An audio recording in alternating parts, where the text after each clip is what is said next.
A big red car drives on a long, long road. In the car is a farmer, Bill. He is hot and tired. He wants to go home and have a bath. Bill listens to the radio in his car and he sings. Bill likes singing. Sometimes people like Bill singing, but not very often. The song he is singing is called Hot, Hot, Hot. There is a sign on the side of the road. Bill reads it, Goondiwindi, 72 kilometres. Dirranbandi, 136 kilometres. Bill must drive for a long time.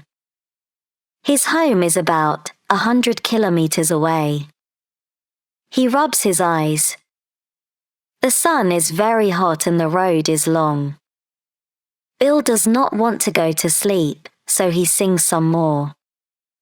A kangaroo hears him and jumps away. Bill laughs, then rubs his eyes again. Just then, Bill sees something. Suddenly, he is not tired and he is not laughing. The hair on his head stands up. There is something on the road. He stops the car and gets out. The thing is a long way in front of Bill. He cannot see what it is, but he does not like it. Bill gets back in his car and drives slowly. The thing is moving, it is alive. What the? Bill says quietly. It's a man. What's a man doing here?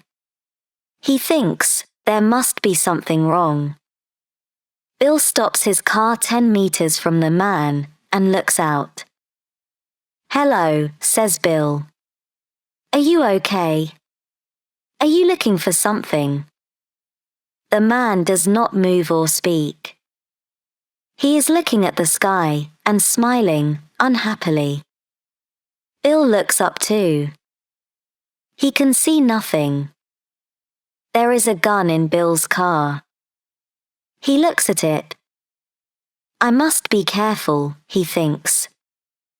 Bill drives 5 more meters.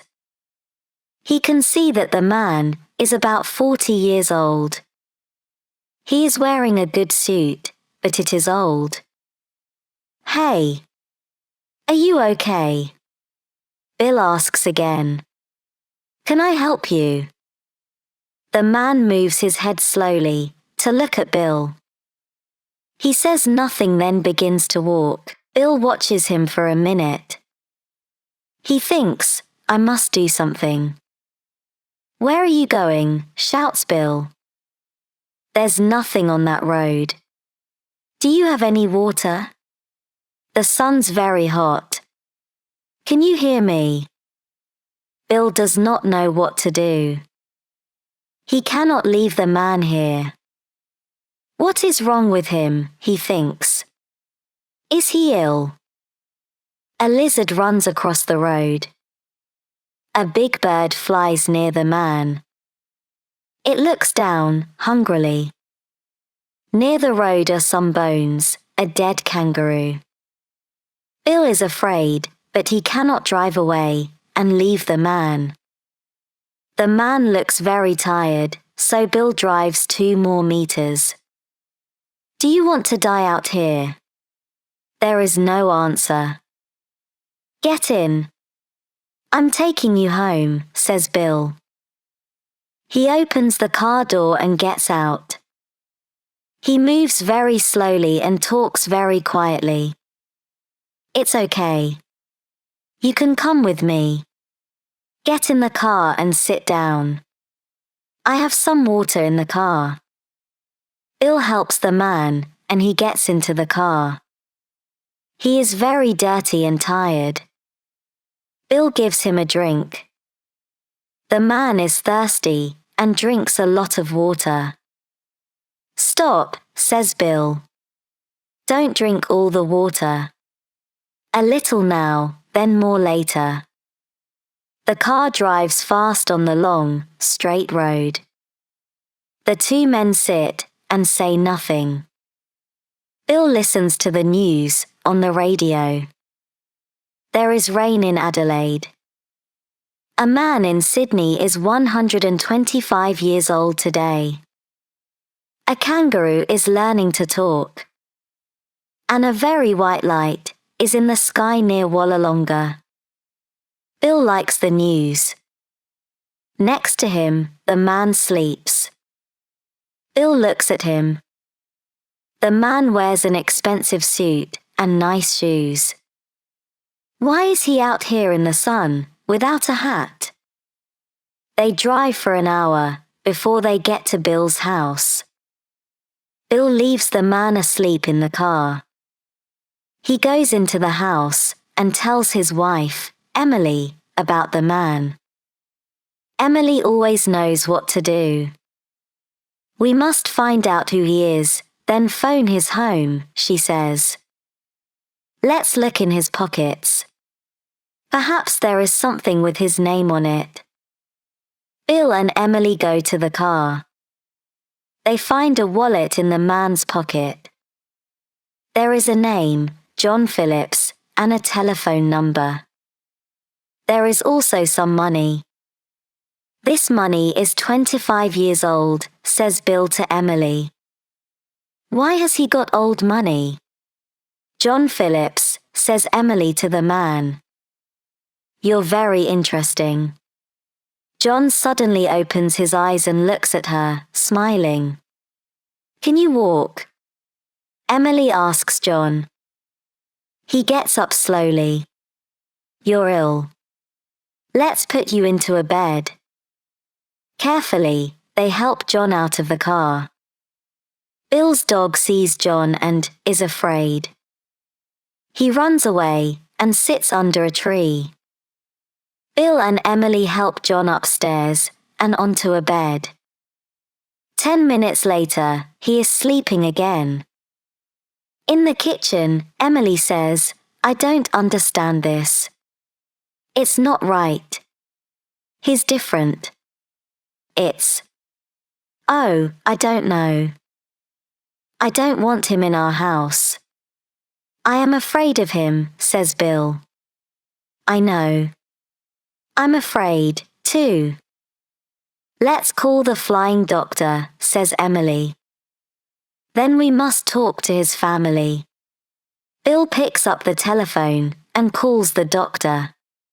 He tells the doctor about John Phillips. I think he's ill. He's very tired and doesn't talk. He doesn't know who he is.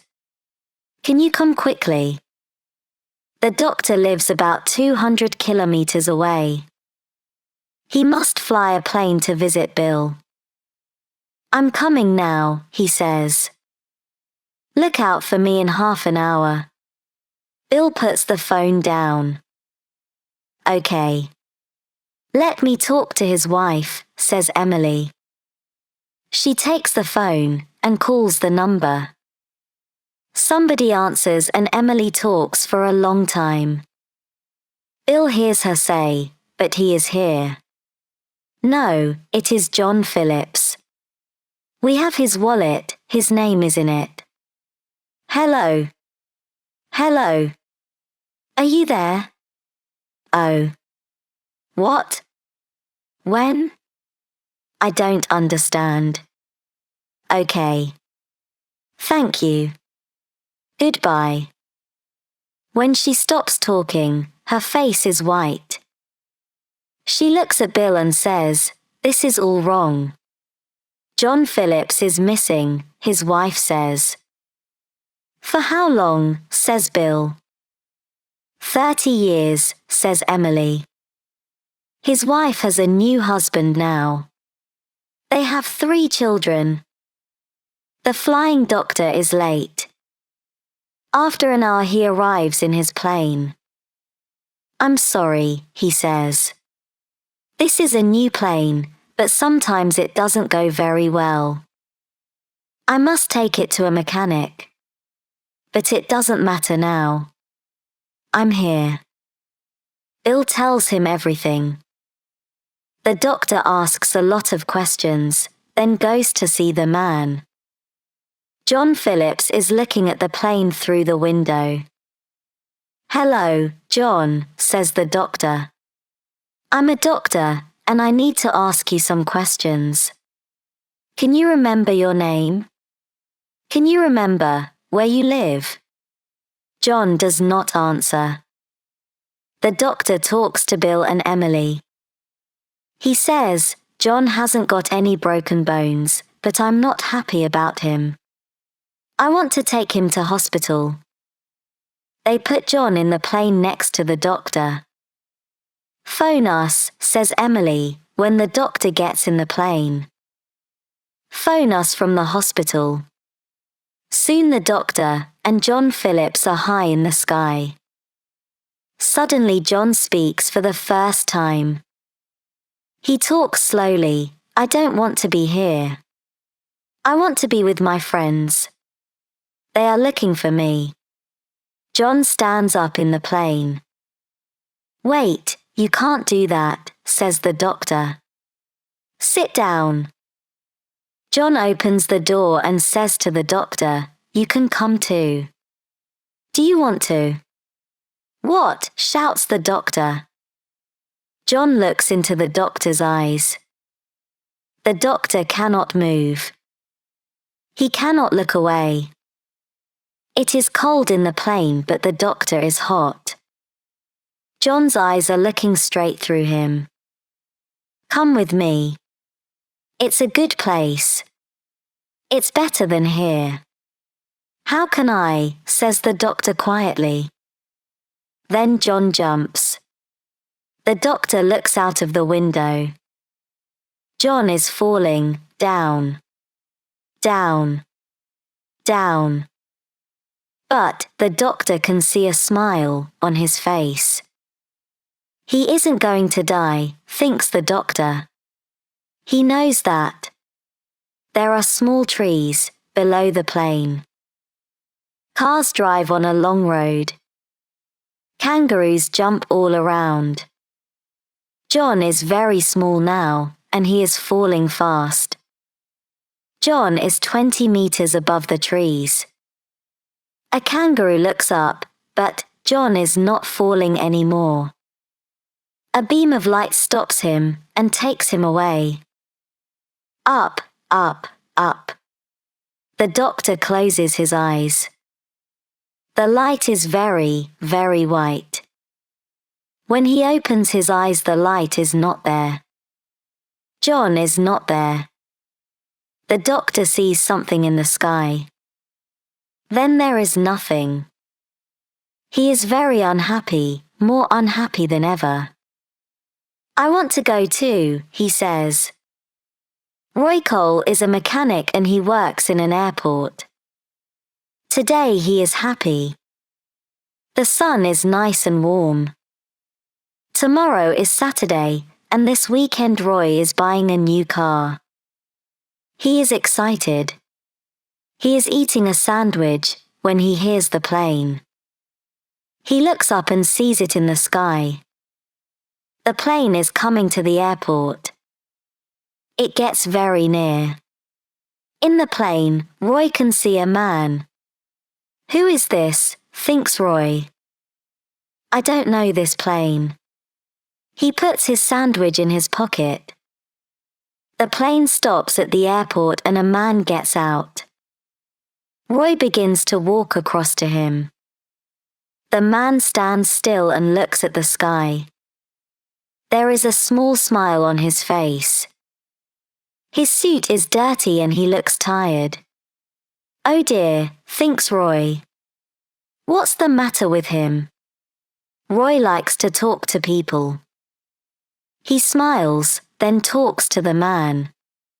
Perhaps I can help him, he thinks. "Hi, I'm Roy." "Who are you?" Roy puts his hand out, but the man does not move. Roy puts his hand in his pocket and looks at the plane. Roy says to the man, "Wow. What a wonderful plane. It's more than 30 years old. It's an old flying doctor's plane, isn't it? Suddenly the man looks at Roy and says, "Flying doctor." "Yes, that's right. I'm a flying doctor." "A flying doctor?" "Of course you are," says Roy with a smile. "Where do you live? Where do you want to go?" The doctor begins to get into the plane again. Then he stops and looks into Roy's eyes. Roy hears him say, "I live a long way away now. I must go back. Do you want to come with me?" Suddenly Roy feels hot. The doctor's eyes are looking straight through him. "How can I?" says Roy. "I can help you." "Get in my plane," says the doctor.